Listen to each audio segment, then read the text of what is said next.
ఒక శాంతియుత వెదురు తోటలో ఒక మర్మమైన మెరుస్తున్న అడవిలో లియో నివసించేవాడు. ఇది దయగల పాండా.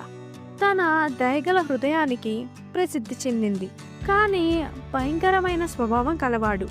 ఒక ఎండ ఉదయం లియో యొక్క బెస్ట్ ఫ్రెండ్ అయిన కిట్టి అనే కొంటె ఎర్ర ఉడత ఇంటికి తిరిగి రాలేదు. కిట్టి మాయా అడవిలోకి లోతుగా ప్రవేశించినట్లు పుకార్లు వ్యాపించాయి.